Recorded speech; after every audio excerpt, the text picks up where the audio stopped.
मक्कार इंतहा पसंद भारतीय मोदी सरकार के पुलवामा ड्रामे को 2 साल बीत गए। साबित हो गया कि मोदी ने भारतीय फौजियों को सियासी फायदे के लिए इस्तेमाल किया। मोदी ने भारतीय फौज को इस्तेमाल करके जनरल बिपिन रावत को सियासी रिश्वत दी। रिटायरमेंट के बाद जनरल रावत को CDS का नया ओहदा बतौर सियासी रिश्वत दिया गया। भारतीय फजाइया मोदी के सियासी फायदे के लिए झूठ बोलती रही। भारत का मीडिया मोदी की तबाहकारियों का भी दिफा करता रहा।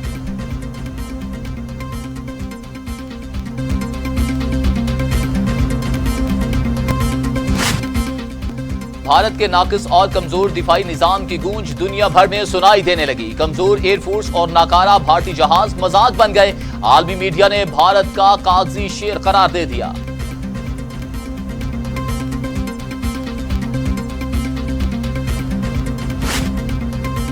इलेक्शन कमीशन में सेनेट इलेक्शन के लिए कागजात नामजदगी जमा कराने का सिलसिला जारी है। अब तक पंजाब बलूचिस्तान से 15-15, सिंध से 20 और खैबर पख्तूनख्वा से 24 उम्मीदवारों ने कागजात जमा कराए। पंजाब से 11 नशिस्तों पर अब तक 10 उम्मीदवारों ने कागजात नामजदगी जमा करवा दिए।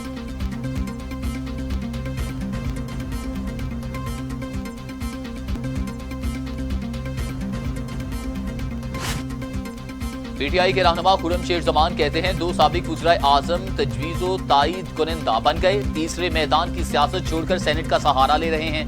मौलाना रिश्तेदारों को सेनेट और दूसरों को जन्नत की टिकट दे रहे हैं। फिर भी कहते हैं इमरान खान को सियासत नहीं आती।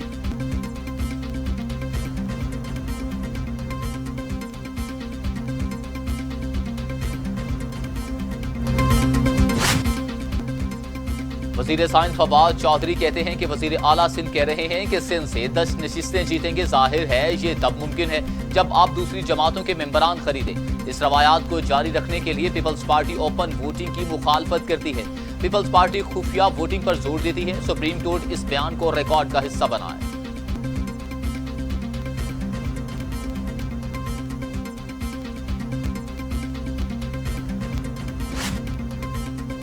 PTI ने सेनेट इंतखाबात के लिए बलूचिस्तान से उम्मीदवार अब्दुल कादिर से टिकट वापस लेकर ज़हूर आगा को देने का फैसला। अब्दुल कादिर कहते हैं कि पार्टी के फैसले को खुले दिल से तस्लीम करते हैं। इमरान खान पर जान भी कुर्बान है। इनका साथ था और साथ रहूंगा।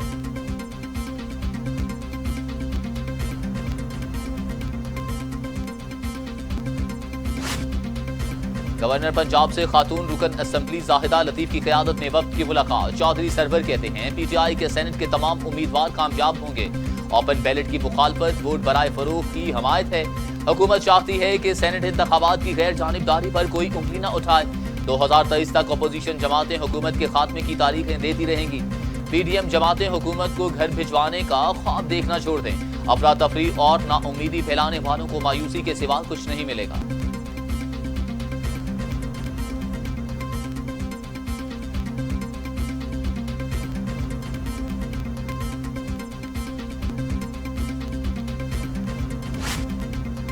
सरबराह PTM मौलाना फजलुर रहमान कहते हैं लॉन्ग मार्च के लिए हम रुकावटें तोड़कर भी इस्लामाबाद पहुंचेंगे।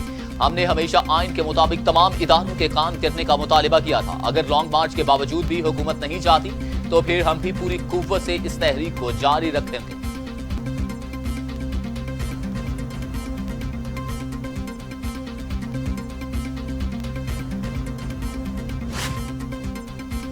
मरियम नवाज ने वजीर आजम को मुल्की तारीख का बड़ा चोर करार दे दिया। कहती हैं कि लॉन्ग मार्च इमरान खान को घर भेजने का आखिरी चांस है। 19 फरवरी को डस्का में शेर आ रहा है। ये सिर्फ इलेक्शन नहीं जंग है। ताबेदार को सिलेक्ट करके लाए थे, शायद अवाम की खिदमत करेगा मगर वो अपने सिलेक्टर्स की खिदमत करने में लगा है। मरियम नवाज का डस्का में रैली से खिताब।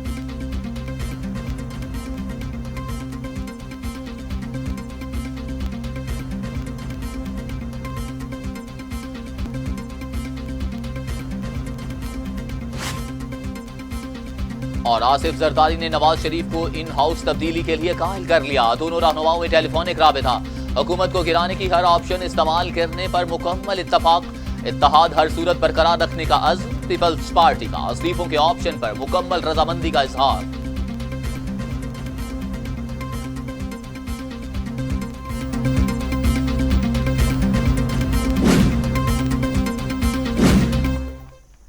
बिस्मिल्लाहिर्रहमानिर्रहीम। अस्सलाम वालेकुम। आप देख रहे हैं टीवी टुडे और मैं हूं जवाद बाकिर। हेडलाइंस आपने मुलाहिजा की। एक ब्रेक के बाद आप देख सकेंगे प्रोग्राम गपशप विद नूर।